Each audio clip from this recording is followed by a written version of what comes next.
Welcome back, everybody, to Comic Shop Talk on the Late Night Collectors community. I'm your host, Nico, and joined with me today, as always, is my co-host, Chris. How you doing?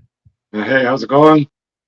Not bad, Chris. I already got my sweat rag out here. It is a hot one today. It's kind of we're waiting for the heat to break here and in our recording location of Toronto here, guys. So if you see me patting myself down or you hear a fan in the background, it's just so I don't actually faint during the recording.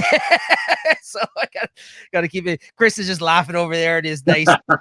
It's nice air conditioning. I'm in this fucking room, Uh, hot audio equipment. It's bad, man.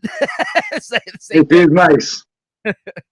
But yeah, if you like that kind of stuff, those kind of comments, and you want to hear about comics, make sure you're subscribed to the channel. Hit that thumbs up button, that like button, and that notification bell to be notified about when these videos do come out. Spoiler warning as well for everybody out there. Sometimes we got to talk about the books, get into some of the spoilers. We got to review these things. So we do got to let you know what happens sometimes in these stories. We try to avoid the big spoilers, but if you're concerned, you can read your books and come back, check out the episode, or just go for it, right? Who cares, right? I just hear what we have to say. Maybe it'll get you interested in some titles maybe you didn't pick up. You could also check out the show notes. I also do show notes. If you look in the YouTube video description, it'll kind of let you know when we're talking about certain subjects. If you kind of want to bounce around, hear what we have to say only about certain things, or avoid certain other parts, right? So that's also helpful. And today we're going to be talking about and reviewing the comics that came out for the week of June 15th, 2022, as well as a couple other ones I think that Chris was able to pick up from previous weeks because he's got some LCS woes right now. He's Working them out. yeah, he's working them out. So but good. We always like to hear about what he ended up picking up and reading this past week. So, but yeah, majority of them will be new for the week of June 15th. All right, though, without further ado, Chris. All right, let's talk comics. All right, let's talk comics. First up, got Fantastic Four, 444. Almost said 444, but it's Fantastic Four 44. There we go. So, and yeah, we're almost, it looks like, at the end of this Reckoning War event that's been happening. It seems like primarily through, oh no, I think it crossed over into some other things, didn't it, Chris? I can't recall. We're I not thought reading. it was all basically through Fantastic Four, like maybe the last 3 or 4 issues. Oh, they had a few the Watcher series. They had a few one shots or something to go with it, but nothing crazy. Yeah, I talked about that one, the trial one. Yeah, that's right. So yeah, no, that's yeah, it's been just, yeah, primarily for the most part through Fantastic Four, though. You're right. Yeah, so this was good. I quite enjoyed this. This kind of felt like a big event. We're kind of at a point now in this book where, yeah, it does feel proper, like a big event to me. Yep. Anyway, what'd you think of this? Yeah, same thing. This felt like, a big epic Fantastic Four comic, where, everything's sort of, dealing with the cosmos or the cosmic powers and all that. And I think a lot of things came together. And I think they came together pretty well. I enjoyed reading it, and I thought this comic, is action packed, and every panel sort of mattered here. You got that Galactus, whatever they're coming, the final form, and there's still more to come, it seems. Yeah, I that was my kind of big takeaway. There's a lot of action in this. I felt at times during this event, I've said it's been a little bit disjointed. I felt like maybe I missed something and there was just too much going on, or maybe I was confused by some of the things that were happening. But I think in this issue, like, everything's clicking at this point. I think we're far enough along in the event now that, big things keep happening. This, like, Reed turning into this Watcher now is very fucking weird and creepy. Like a mini Watcher there with his head exploding or growing. Yeah, let me see if I can find a better picture of him as this guy, because this is really weird looking. Like, like that's Reed. So he's starting to look like, not only did he absorb the basically the Watcher, the knowledge of the Watchers. Yeah, he's now morphing into a Watcher in his final hours. Like, I think by a certain point of this issue, he only said he had like 8 hours left on Earth, or however long that they have to survive if they don't survive this current battle that they're facing off against. But because so that's kind of cool. I really like that. It also, like you said, like, they got the whole Destroyer. The Destroyer, Thor's Destroyer character, is now formed with the Galactus, so that that's that's happening, and the Badoon are involved, and like, yeah, there's a lot of shit Yeah, like, in this book, and then right? Doom comes out of nowhere, and one thing, I almost forgot that he was part of this, and he plays a key role there.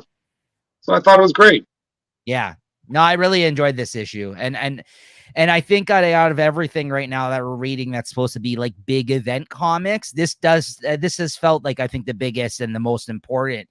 And the fact that it's only within the pages of Fantastic Four, I think Dan Slott, the writer, has done a really good job. And I was reading some stuff saying that he's going to be coming to the end of his run soon, like this summer. I guess issue 48 or 49 or something supposed to be his last issue. I've enjoyed his whole time on the book. So, like, I mean, I'm sad to see him go, but I think that, you're about 50 issues in with the specials and everything else that he's come out with. I think that's a good amount of time. He's been on the book for like the last 4 or 5 years. So I think that he's done a good job. And if he's going out on this big storyline, I think that's pretty good. So, yeah, I also read that he's apparently changed a lot of history about the Watchers. Like, there was an article that I saw mentioning that he's changed, I guess, a couple of things, continuity aspects of the Watchers and maybe where they're from or past stories about them. But I don't care. Like, I don't know. I'm sure nobody can make sense of it anyways, like. Yeah. I thought one good reveal there was that Doom may be responsible for Johnny Storm not being able to turn off his flames. Oh yeah, that's already been established, though. Okay, yeah, maybe I didn't see that when it happened, but it seemed like a surprise to Johnny Storm, and maybe that's going to be followed up in the next few issues. This scene was awesome when he shows up, the Galactus destroyer, and then everybody comes to like the forefront to fight. We got Nova, Guardians of the Galaxy, Beta Ray Bill. Like, this is awesome, man. Like, yeah, this was a great scene. Yeah, I want to see that Galactus do something. He really hasn't done anything in this issue. Just kind of just floating there still as a presence, I guess.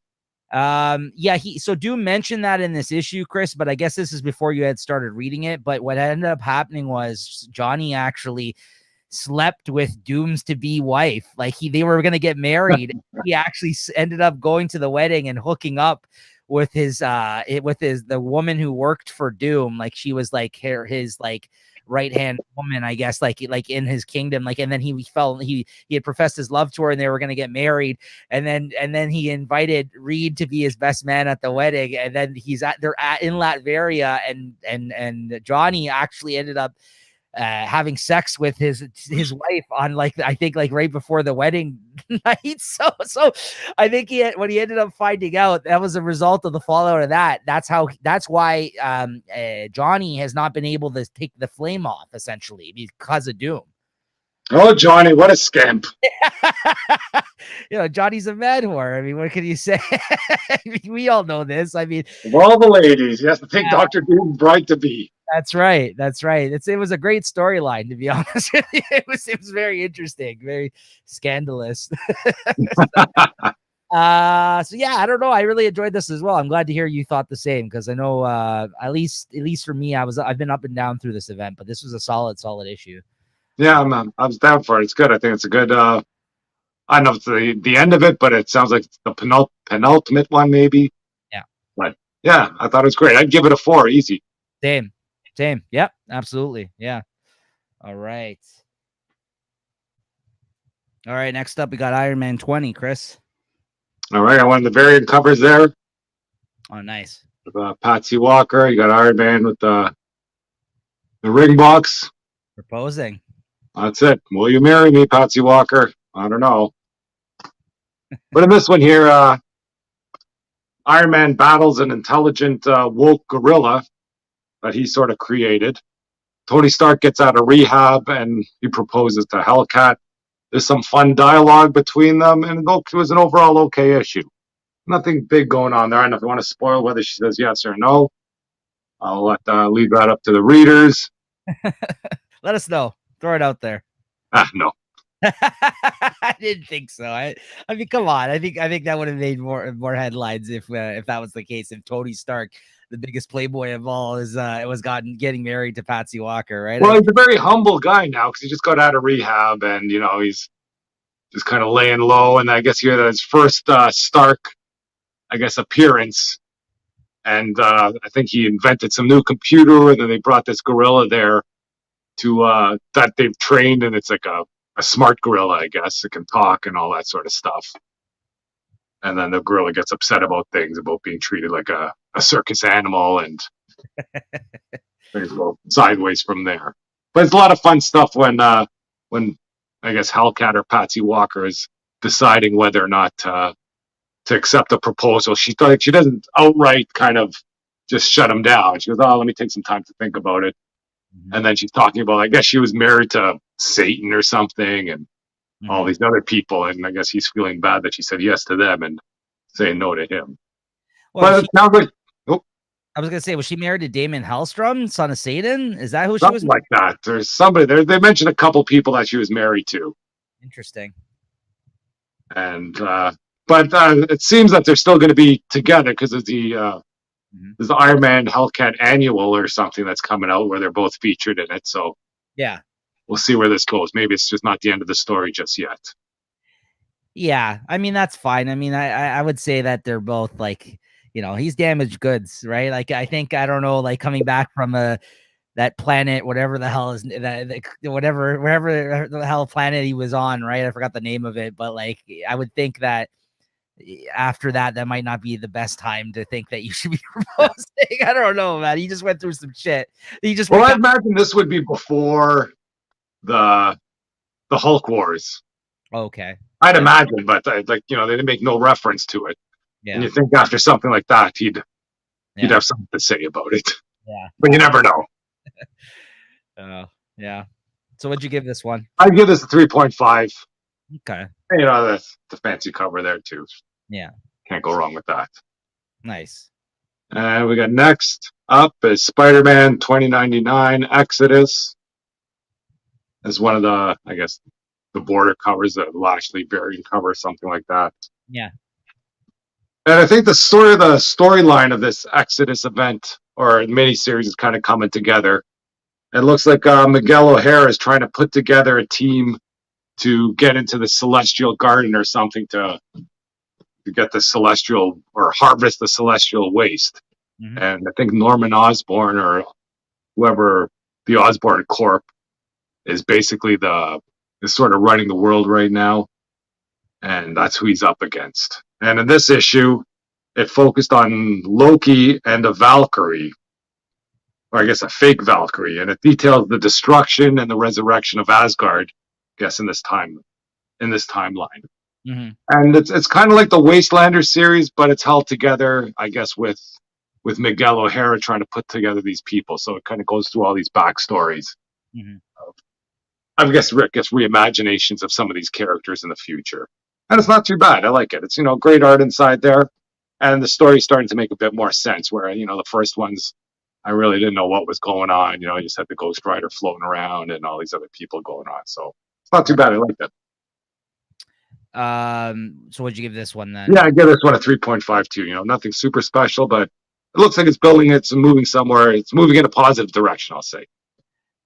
You actually just reminded me very quickly. You said Wastelanders. I actually just saw a news article today that said they might be doing a Wolverine series of him, like the Old Man Logan Wastelanders. Oh, yeah, I thought I saw something. I didn't really understand what they were, if there was going to be a one shot or if they're going to kind of follow up on that.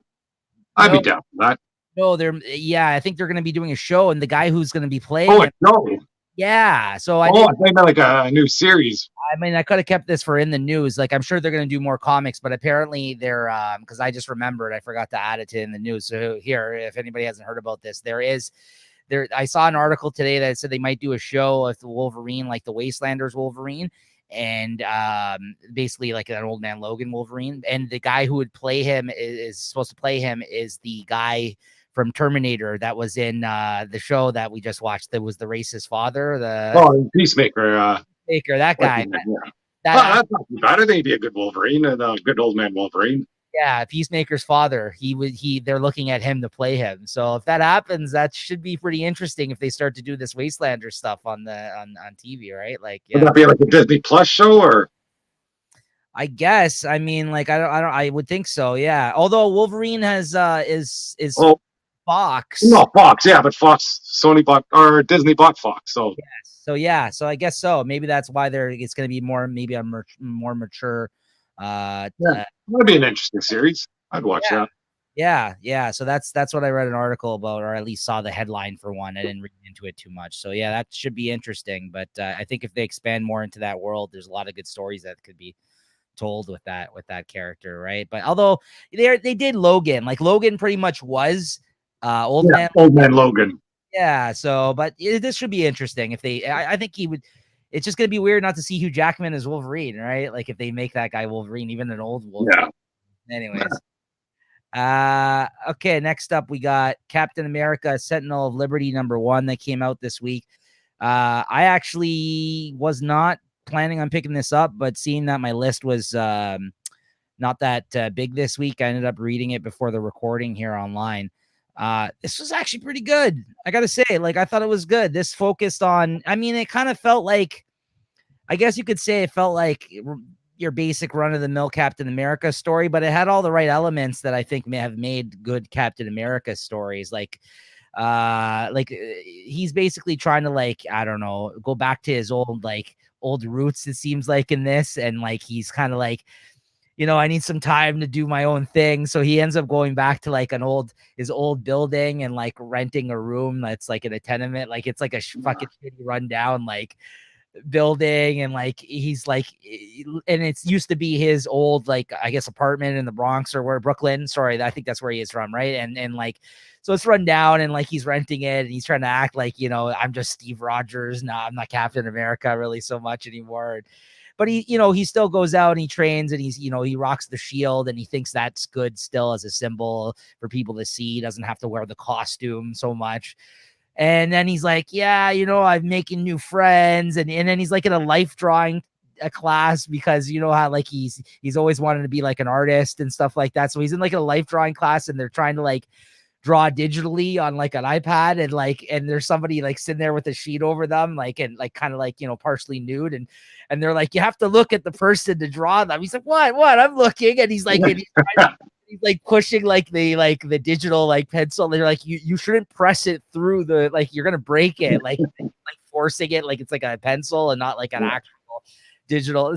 It's just, so it's full of those jokes like, oh, I'm 100 years old, and like I'm trying to like go back to the basics. And then at one point of it, he's got like, I guess, like a group of people that he knew from back in the day that are all like old now. They're all like 80 or 90, and they all talk on their like their radios, like over like one of those like fucking ham radio. I don't know, man. They're doing that, and he's sitting in his room talking to these people, and on the transmission, while they're all chatting with one another, they hear some sort of like a code, like a Morse code type thing, and somebody's like saying some numbers, and there's some sort of weird message coming through, and they're like, oh, that wasn't on the line yesterday.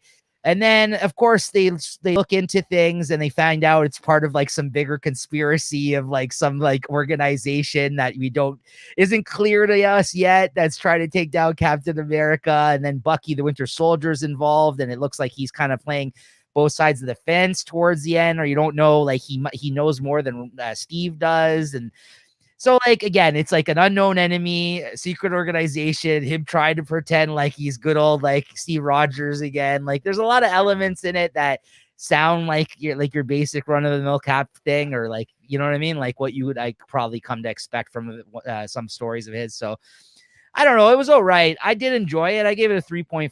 I thought the art was good. I thought the approach to it was good. But if you're looking for something new and fresh from Captain America, this is probably not it.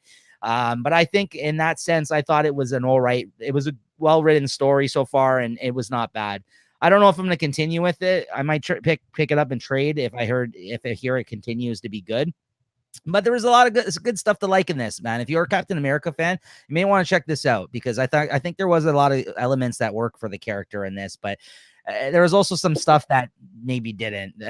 I don't know. I didn't love everything about it, but I think that it's going in an interesting, if not predictable, direction so far. So, all right.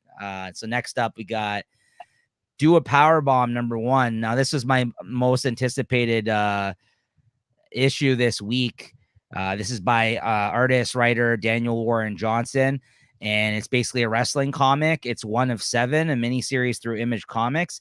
I'm a huge fan of his artwork. It's like very inky and messy, and kind of like probably like manga artist inspired his artwork. Like he's a lot of energy on the page, a lot like doing an action book like this with actual wrestling in it. It's really cool. So yeah, it starts out with you kind of being introduced to these two wrestlers, Cobra Sun and what's her name here? Yua Steel Rose. And the interesting about part of the thing about these two is that she's a woman wrestler and he's a man wrestler, and they're actually, I guess, like you know, I guess she's the baby face and he's the heel in this situation, and they have had like some long standing kind of like thing against each other, like, you know what I mean, like these guys have had many matches, like ongoing storyline of these two fighting each other.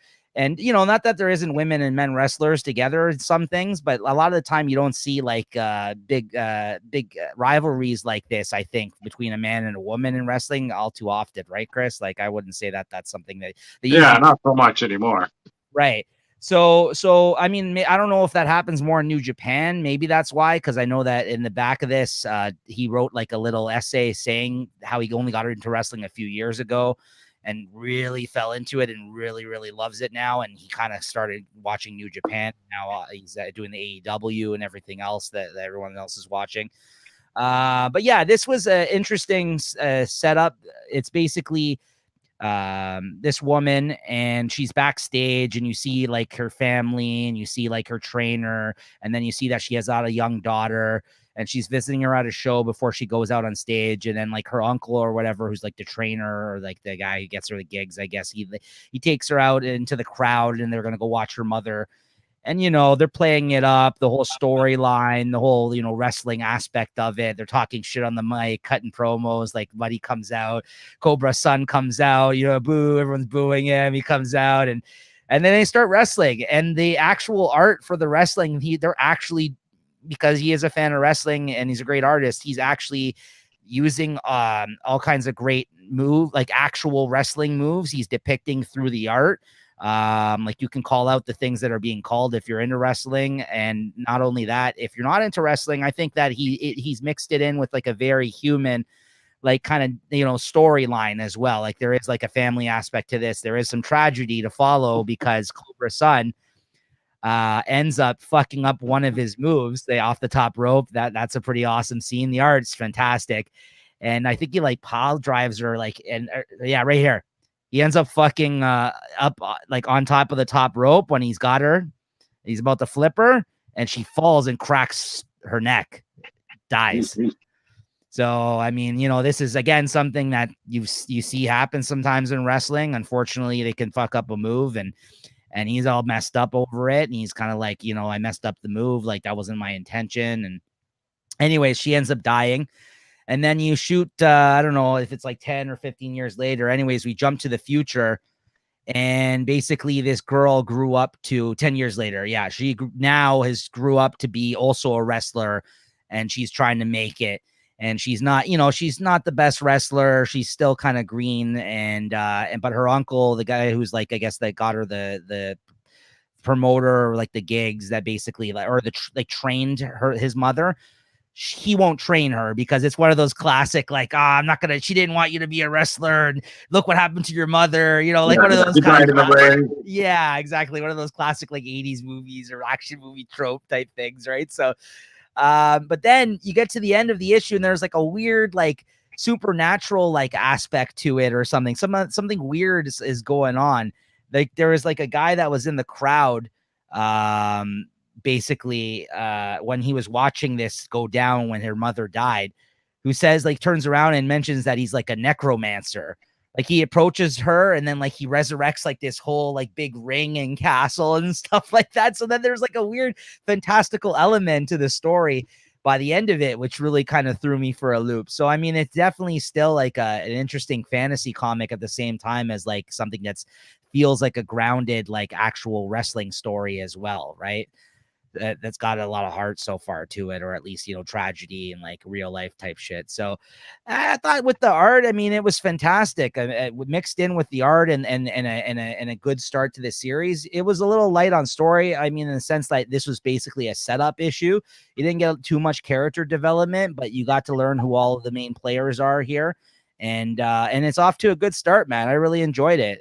Yeah, I can't say enough great things about the art. Love his artwork, and I'm looking forward to more 7-issue miniseries. So I gave this. I'm going to give it a 4.5 with the art. I think for story, I think it was a 4. Like I said, there was it was a basic setup of an issue, but I got to the end and I wanted to read the next one. So I think that's a great sign of more great stuff to come. So, and I love his art. So yeah, I got to give it a 4.5 this one.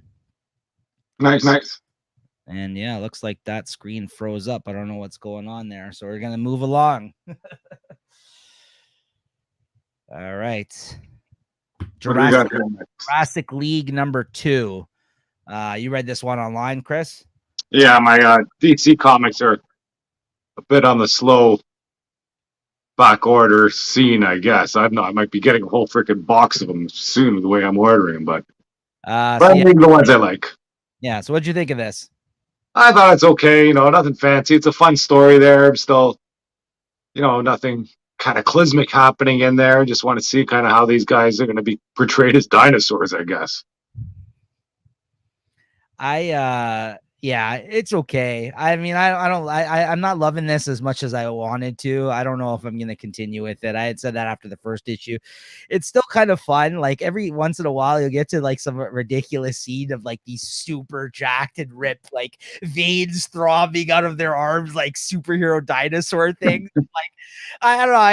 I laugh at those moments because I'm like, that's ridiculous. And like, the comics should be fun and ridiculous like that. So like, I am enjoying it to a certain degree, but then other times I'm just like, oh, this is so dumb. Like it's riding a line of like, this is just so dumb and ridiculous and fun at the same time. So, but depending where I'm at or how I'm feeling whenever I've read these last 2 issues, I kind of sway back and forth. I think while reading it, I'm just like, yeah, this is fine. But then like something fun will happen, something cool happens. So it's I don't know. Next issue I'll be on the fence for. I have to decide like if it's like a huge week or something, which it hasn't been. So I guess I had to have a problem reading this one this week, but I'll see. I don't know. I might continue with it. It's fun though. I don't know. I like the art and stuff is weird. It's weird looking and the characters are weird. Like it's just funny because now we've officially got the team up of the Batman Sor and the Super Sor, the Superman and Batman are now teamed up by the end of this issue, and they're fighting all kinds of different weird things now. So it was all right. I'm sure they're gonna have to drop like a grade, a level A villain source sooner or later. Yeah, because they really we got like a Bizarro dinosaur or something. Look at these guys.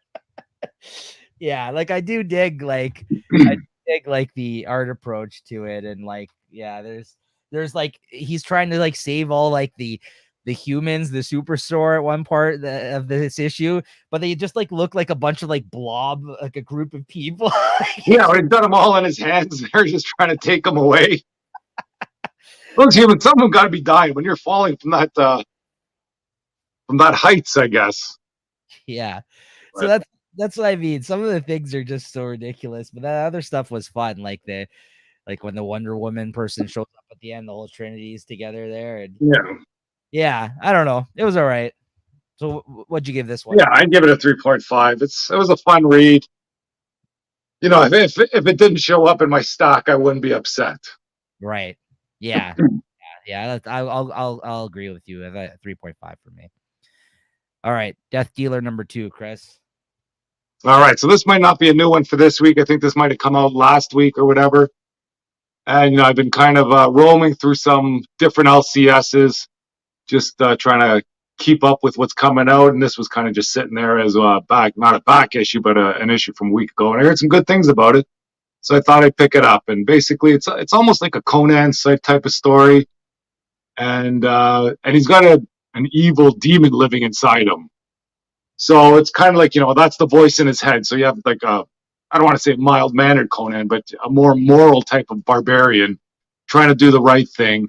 And then he's got this demon inside his head, just saying, hey, fucking let me loose and we'll take care of business. And that's about it. There's some kind of crazy world he lives in where there's this big city on top of a giant, I don't know, like a giant cockroach or something like that, or some sort of bug. But, from what I heard, it was supposed to be really good, so I was expecting a lot out of this. But in the end, I didn't, maybe if I got the first issue, might have made more sense. So I was just more meh, like I'd give it a 3.5. Nothing special to me. Maybe I'm just not down for that. I think the big draw, which I forgot, was the artist on this is Frank Frazetta, right? Yeah, Is like I it? don't know that name, but Yeah, he's like a big did he draw it or is it just based on that character he made then? Because it's like I uh, don't think he drew it because it's Frank Frazetta's Death Dealer, but his name isn't sort of in the bottom there of uh the artists or writers. yeah, no, because he's dead. I mean, but I just didn't know if Oh. they reprinted something that he did from back in the day. He's like an old school like fantasy, like sword and sorcery, like Yeah, Conan. it's a high fantasy comic. There's Yeah, sorceresses and all that sort of stuff. It wasn't bad, yeah, but it wasn't like wow, this blew my mind as as an independent comic. So right. Okay. if I see it around, I might pick it up, but if I don't, I'm not really going to be searching it out. Right. And gave that a 3.5 or something. Another one I kind of ran into had a bit of a cheesecakey cover here. We got Miss Meow. And what is this? A 17 plus comic to boot. Ooh. And the cover has this sort of magazine type cover that seems to be Yeah. the popular variant now. I don't know if they've been doing this for a long time already, but I've just noticed that now all these comics are trying to sooner or later put something like this out. Yeah. And although the cheese, it's kind of remind me of a Scott Campbell cover. Yeah. But it's not him. Yeah. But anyways, it was a number 1. It's a pretty cover. I got a pretty girl in there, and it was 17 plus.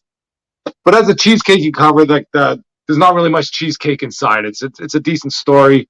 She's like the world they live in. I guess there's a bunch of, I guess they call them mercs or mercenaries, and they're all sort of heroes in this world. And this issue kind of takes place at a merc convention. So where all these heroes or mercenaries get together and they're introduced to the world, or they're like celebrities or something like that, and they're all sort of infighting between them. And I don't know, it was pretty decent. It was great art. The art was kind of, it carried through. It wasn't like one of the Dynamite ones where you just get the cheesecake cover and stick drawings inside. Yeah. So that was good, and the story was decent. I liked it. Nice. And if I see more of those around, I might follow up on that story. But once again, I think it was I liked it better than the Death Dealer. Right. And I'd give this a 3.5 though too. Nice. I mean, there's nothing. If anything, the 17 plus might have been language. If anything, that's about it. Okay. That cheesecake cover, and I don't mind that. I didn't buy something that's a porno in there or anything. I was about to say nothing wrong with any of that stuff, really. Yeah, nothing wrong. But that 17 plus, like, oh, this one might be a little salacious. I'm no right. I would pick it up for that if I knew that was it. But that cover alone, I thought that was a great cover. That character looks decent. Well, decent, whatever. Yeah. All right. Next up, we got Seven Sons #1, possibly the return of the screen. Hey, there we go. Having some technical issues here today. Jeez. All right. So this is Seven Sons #1, drawn by Jay Lee, which is the reason I picked this up. I don't know the writing team. This is Robert Wyndham and Kelvin Mayo. I'm not familiar with either of those guys, or Mao. I don't know, MAO. But I picked it up because I really like Jay Lee's art. He's got like a very cool, like gothic looking style to his artwork. Again, it's like very inky usually, and like nice layouts and really cool illustrations. And like, he kind of changes some of his styles up between projects, I would say. And we don't really see him on interiors all too much because he's not the world's fastest artist these days, I find. So the fact that they announced, like, again, this is, I think, another 7-issue series. This is through Image Comics, that he was going to be drawing this book. I was like, okay, I don't really know the writers, and the premise didn't sound interesting to me, and like the solicitations, like what this book was about. So I'm like, I'm just going to take a flyer on it. I'm going to pick up the first issue. I'm going to check it out for his art. And if I hear it's good after that, I'll pick up the trade or something like that, because it's hard for me to even pick up a trade these days, even if it's an artist I really love. if it's like a story I'm not really interested in, it's hard. You need at least you need both elements kind of for me to have a book that I want to kind of keep on the shelf these days. And I'll tell you, the art was still great. I mean, I'm a big fan of his artwork, but the story, I have no fucking interest in this story. This has a lot to do with like like the rising of like the new like Jesus Christ. It's like it has something to do with like there was all these sons that were born like I don't know, some time ago, and now like there's like it's one of these things where they're like trying to like make it like a big publicized deal like on TV and like and like get money out of it, and like they apparently there's like 1 million people that are going to be at this event, so it kind of feels like an evangelist type of deal. And like there's all these people that are religious people that show up that are trying to like make this a big thing, and it's supposed to be like the rising of like the new Jesus Christ or something like that. So like there's a lot of like religious aspects to this, which I'm not really into reading about, to be honest with you. So and even though they're trying to maybe tell like a different story and just use a lot of those type of elements, I'm not really down with that, like you know what I mean. So I if this is like the second son type thing or something, like hence the 7 sons, and they got to see who the true person, like we see this guy emerge from the start of the issue and you're kind of following him throughout it, and it seems like he's a bum just making his way through the world. But I'm sure you're going to turn around and find out that this is the new second coming kind of thing, and he's just being treated as some everyman out in the streets, and then he's going to end up going to this event because by the end of this, like, he sees what's happening with all this kind of stuff, and it looks like it's going to be like some sort of false prophet type shit happening, and that they're trying to make money off of, and like, you know what I mean? So like I've seen these type of elements before in other type of stuff like movies and TV and also comics for that matter, and I don't know if I'm so interested in that type of story being told despite the great art. So I only pre-ordered this issue, not going to continue with it. Jay Lee still looks great, might pick up the trade if I hear good things, but it's not something I'm interested at all in at this point. I'll give it a 3, and that's based on art, because if I was basing it on the story, I would give it like a 2.5 because I had no interest in this. It was written fine. I don't care about these things. So anyways, I know, is that kind of harsh? I don't know. I'm not a religious person, right? Like if anybody out there is religious, like I don't know, because this seems like it could be blasphemous. Like, you know what I mean? Like I don't know. They're kind of making a sham of some of the kind of the proceedings in this book, like and if it actually existed where another, Jesus. Yeah, I'm not sure if the 7th son is something, because I know there's an Iron Maiden album called The 7th Son of the 7th Son. I know that just, but they always kind of did some sort of like, right. I guess, some mythological sort of, yes, themes to their things, at least to their title. So maybe there is some sort of, legend to that where the second coming is of 7 sons and the 7th son of a 7th son or something like that. Emerge and show himself to be the actual. Yeah. That's basically what this is about. So like, I'm sure there's some biblical type shit that I'm not even familiar with that they're referencing in this. So maybe from the Dark Bible, not the regular one. No, but so maybe some of you guys, if you are into that kind of stuff, that would be interesting to you, right? But for me, I just like, it's not my jam. But hey, all right. And now, lastly, for me, I got Farmhand number 18. We're coming to close to the conclusion of this series. Probably I think it's like 24 issues all in total when this series is said it's going to wrap up. Big things are happening. If you followed along with this series or ended up dropping it because it kind of went on hiatus for all of like 2 years of COVID, maybe pick this one back up or pick up the trades, because this is a really fun series, really great art, cartoony art, which I'm a fan of. I really like this guy's style, Rob Guillory, and this is the first thing he's written and drawn. But it's hard to get into the kind of the plot to explain really what's going on. Like I said, there's like a lot of plant creatures now. All these people are part of like a hive mind that basically got these plant transplants put in them. Like it seemed like a miracle operation that this guy was able to basically take a plant and give you back a limb or something that was a part plant. But now it's backfiring, and everybody that basically had one of these transplants that was a plant, and they're all like part of some hive mind, and they're mutating now.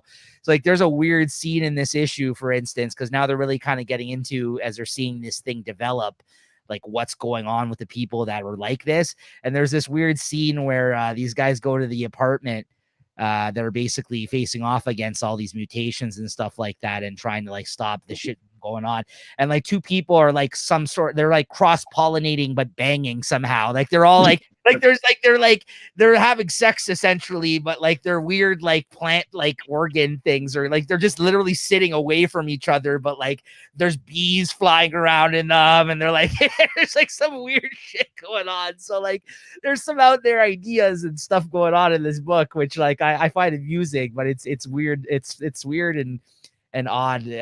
So anyway, so if you don't want to see some people have plant sex with one another, cross-pollinating, maybe you don't pick up this one. But I don't know, I give it 3.5. I think it's it is a well-drawn and told story. And you know, I might have to check it out and read it all when it's collected at the end and actually comes out. Maybe if it comes out with like a bigger collection, just because I think the 2 years away, the hiatus that it has affected me following the story along, because like I never went back and read all those other issues, right? So I might be missing out on some stuff I don't recall at this point, but it's, you know, that's fair. Like it's been, you know, 2 years since the last issue 15 came out, right? So anyways, that's Farmhand 3.5. All right, Chris. Okay, up next, what do we have? Spider-Gwen. Ooh, nice cover.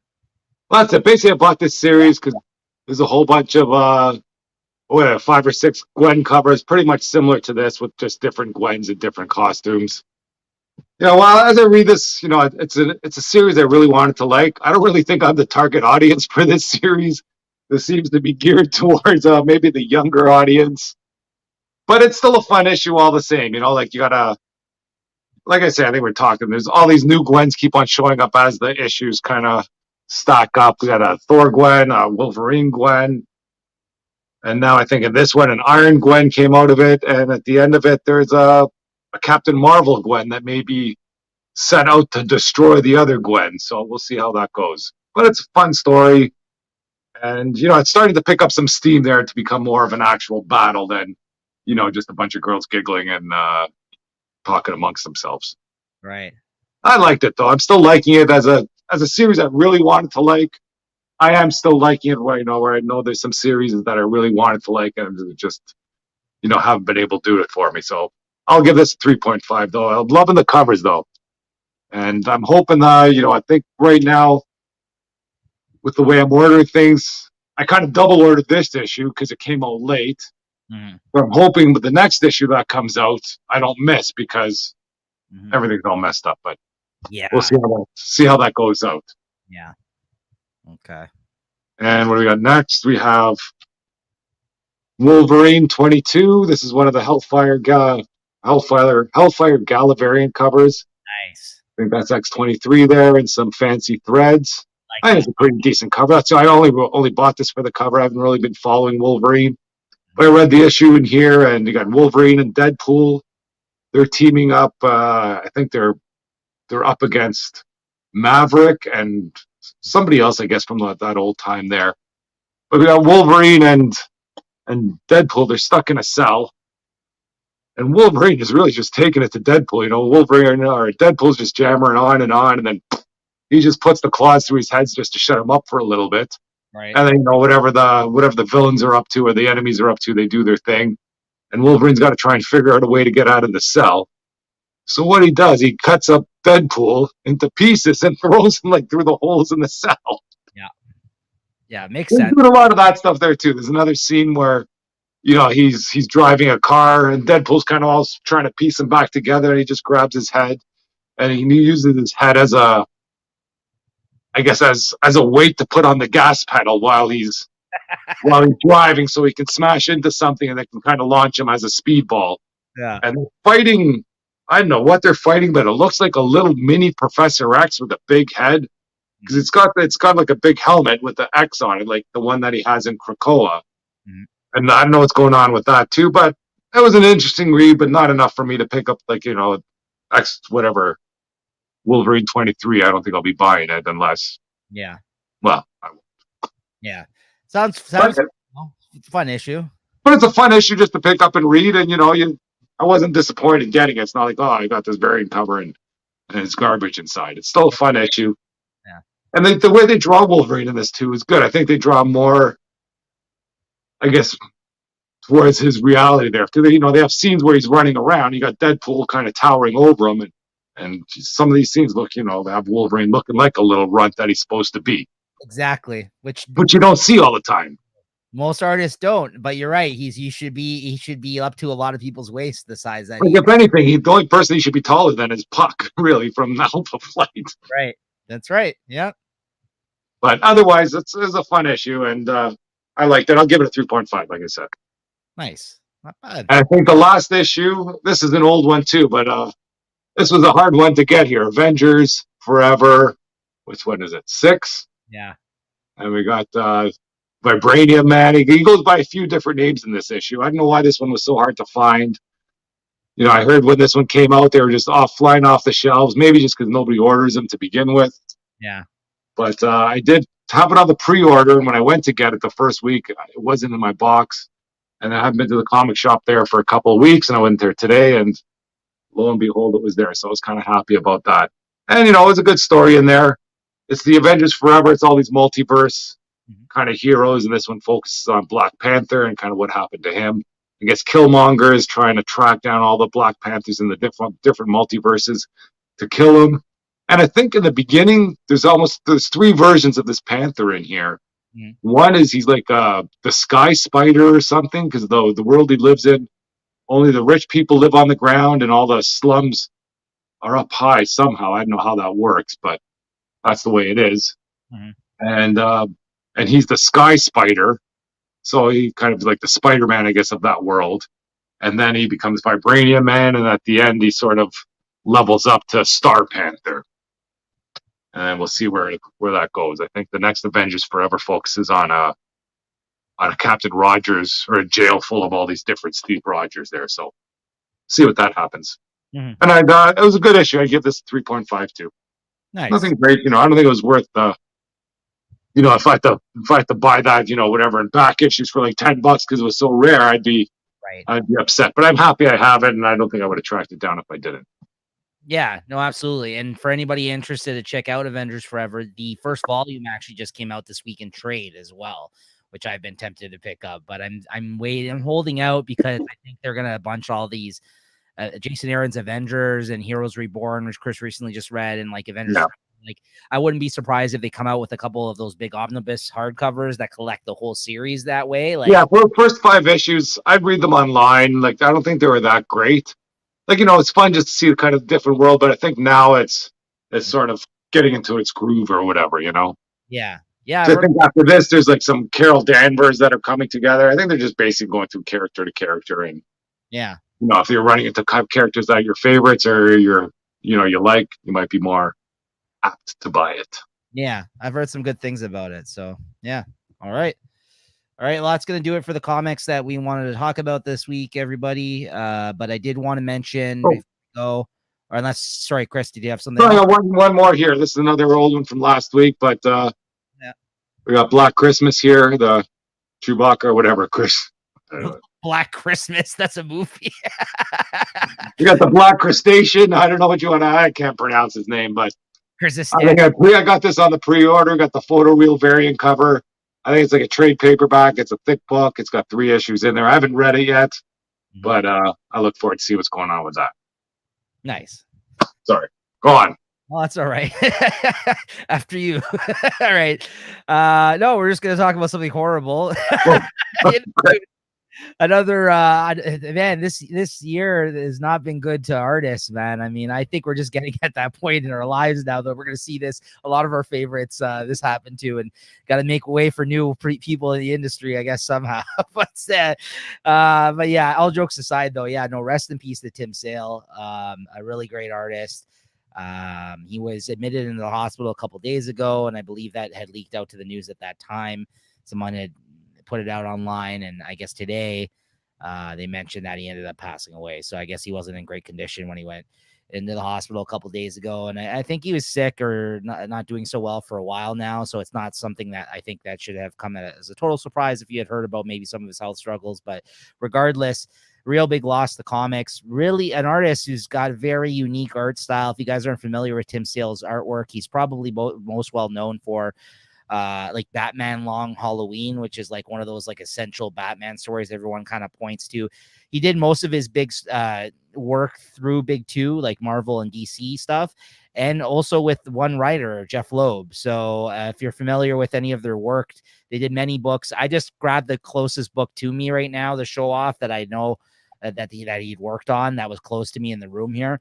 They did all 4 of these miniseries for Marvel, of different Marvel characters. Kind of classic kind of looks at these characters. And he's got, like I said, a very old school kind of unique looking art style. So it kind of worked really well.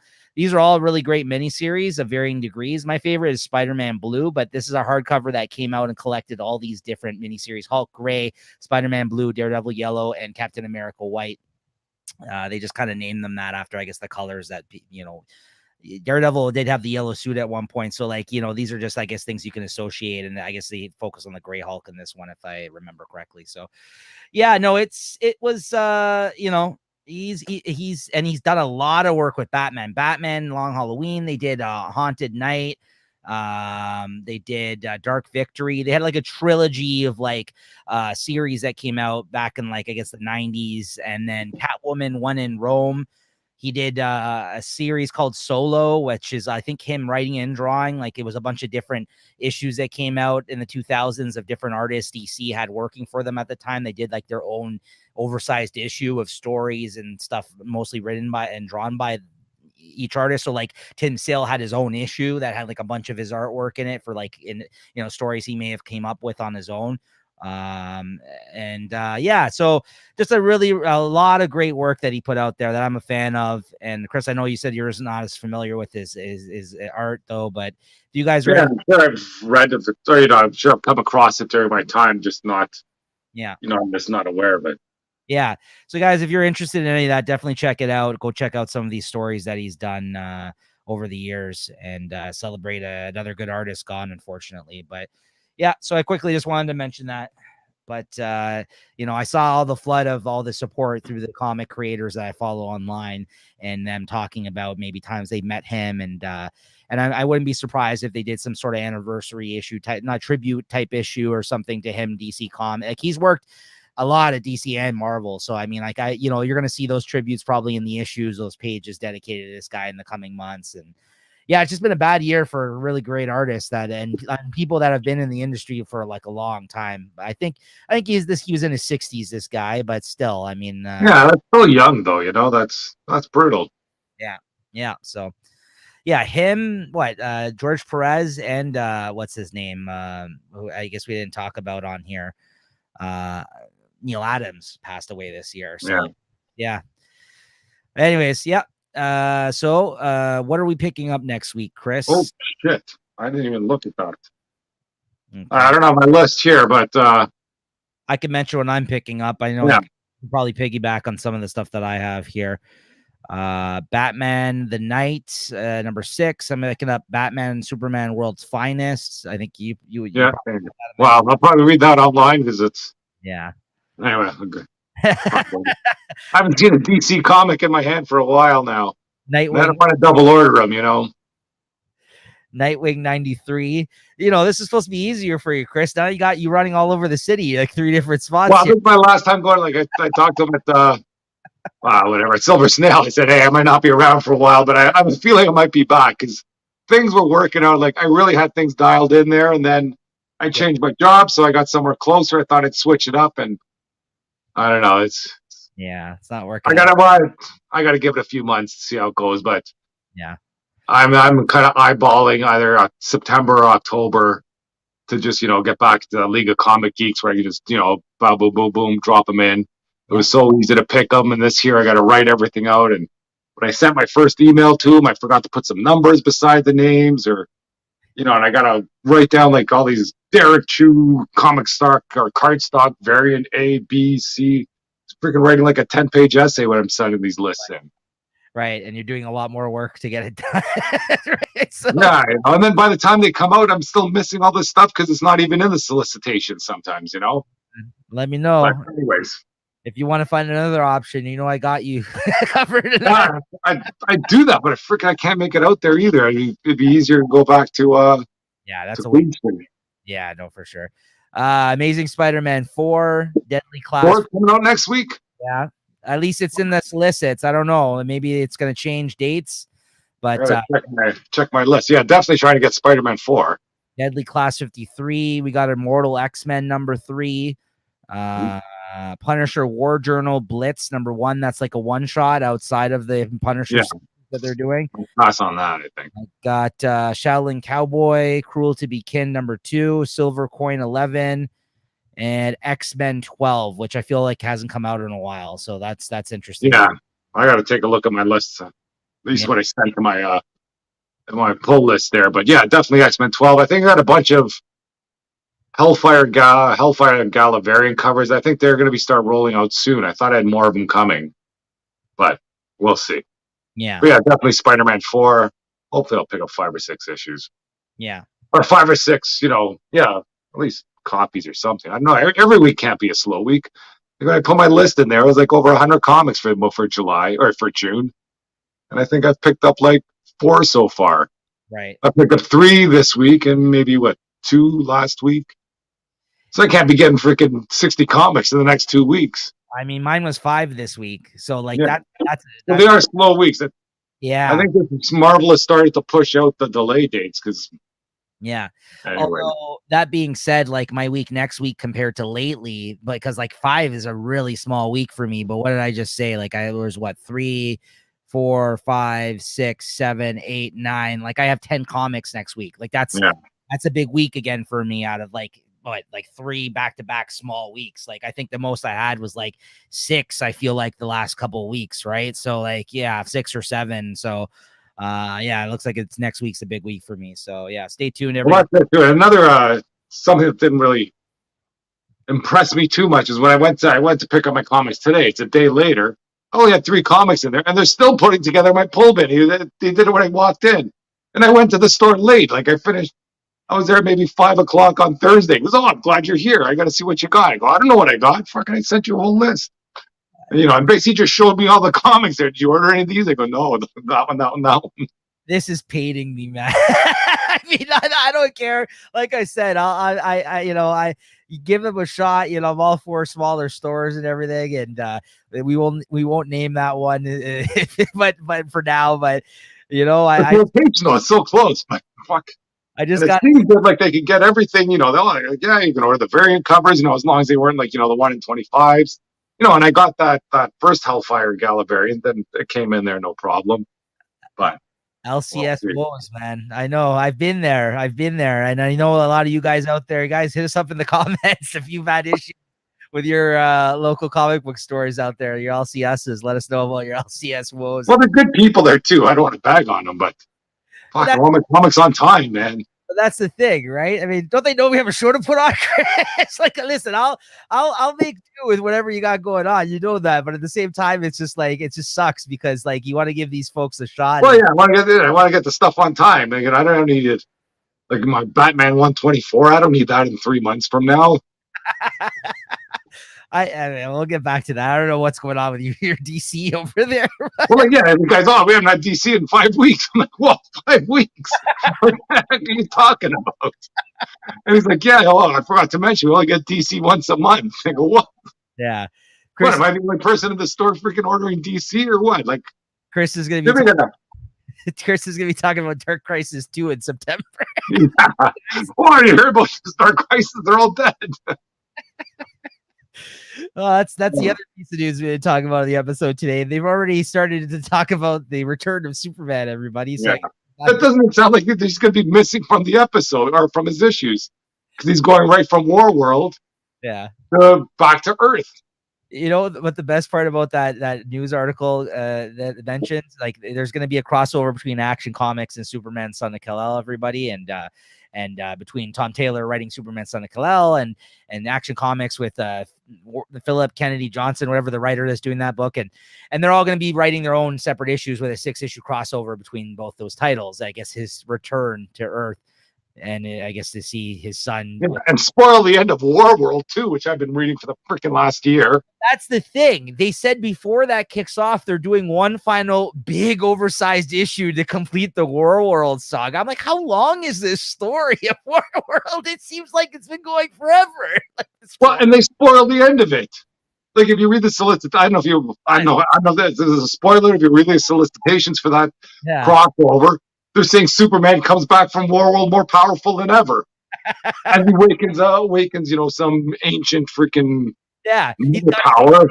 So I imagine I can figure out what happens now in the rest of this. He gets his powers back, and he's stronger than ever. Yeah. Great. Thanks. Yeah, he's gonna go Super Saiyan. He's gonna. Yeah, basically. I think Dragon Ball is ruining fucking comics. Everybody is going Super Saiyan now. Nobody did this before. Well, I guess they have. Listen, not really. I think there is something to anime period. I think there's been a lot of people now have been influenced because their kids are into this kind of stuff by the tournament manga. Like there's a lot of aspects of this kind of stuff. Like we see it happen in comics all the time now. The Robin Lazarus tournament was a fucking tournament for how many issues? That's basically sounds like an anime. Like, you know what I mean? Like there's a lot of influence. I think you're going to see that now. Coming, and I think it's because a lot of these comic creators have children that are into anime and manga and this kind of stuff, and that's where a lot of that's still it's very popular, right? So like, I mean, even the Thor movie and Captain Marvel movie, basically those were Dragon Ball movies where I'm all beat up, what am I going to do? I don't know, I'm just going to fucking level up. And that's what they did, really. You can argue that Dragon Ball is Superman, essentially. He's from another. Dragon Ball is Thor, he gets some when an enemy beats me, he beats me down. Oh, don't worry, I'm gonna go Super Saiyan 5 now and I'll kick his ass. From another planet, he has powers like that Vegeta could be like General Zod or whatever, you know what I mean? Like it's the fact that they landed there and there's good versions of Superman and bad versions of Superman. You know what I mean? Like it's essentially Dragon Ball basically ripped off Superman, if we want to go there, right? In that sense, right? I mean, in a way. But yeah, anyways, we can go on and on about this, guys, but these are the type of conversations I do enjoy, that break out of the normal stuff that you've come to expect from just not that I hate Dragon Ball. I love Dragon Ball too. I mean, those episodes were hard to watch though too, man. Like you'd have what 5 minutes of action happening in each episode. I also love Dragon Ball, as you can see. So all those figures behind me. So yeah, I'm just saying, I mean, if we're going to talk about tropes or we're going to talk about inspiration or things that people have ripped off, I mean, we can go, there's all kinds of stuff like that, right? You can go back and forth all day and kind of, it's what you make of it, right? So of the property itself, right? But everyone rips everybody off at this point. There's no original ideas out there anymore. Let's see that. That's what I'm waiting for. That's what I'm buying like freaking 60 comics a month for, to find that original story. Hey, but that's we'll see. It could be out there every once in a while. You get a Venom or something, That's all comic book readers, Chris. You just explained that you're absolutely right. That's what we're all chasing, right? So, anyways, all right. Our favorite book of the week, though. I'll go Fantastic Four. That is almost my fucking favorite book of the week, but I went with Do a Powerbomb, but it's just only because of the art. But I'm right there with you. That was neck and neck for me, those two books this week. That was a good comic. Every page mattered. Yeah. It made a good story better. Like, I wasn't really down for this Reckoning War. I thought these Badoons were dumb. But now, even when those Badoons, I kind of recognize how they named themselves, like the Wrath. I'm the Wrath of Badoon. I thought he was just, the embodiment of anger, but his name was actually Wrath, or, whatever. Yeah. I like that. Yeah, no, I excellent issue. It was neck and neck with Do a Powerbomb for me this week. Like I said, I think just went with this because I'm a huge fan of the artwork in this one over Fantastic Four. But, I would suggest for anybody who wants to check out a wrestling comic, or if you're not even a fan of wrestling, just of good art and a good story, check this one out. It's going to be a Stefan issue miniseries. If not, pick up the trade when it comes out in a few months. So, or I guess in the new year. So that'll be a good one to check out. So yeah, otherwise, that's going to do it for this week, everybody. Once again, make sure you're subscribed, all that good stuff. Tell a friend if they're into comics, spread the word of Comic Shop Talk.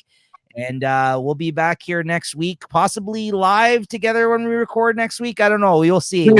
We'll see what happens. But tune back in here next week as always, and we're gonna try to continue to bring those episodes out for you. All right, everyone. See you next week. All right, sounds good. Take it easy.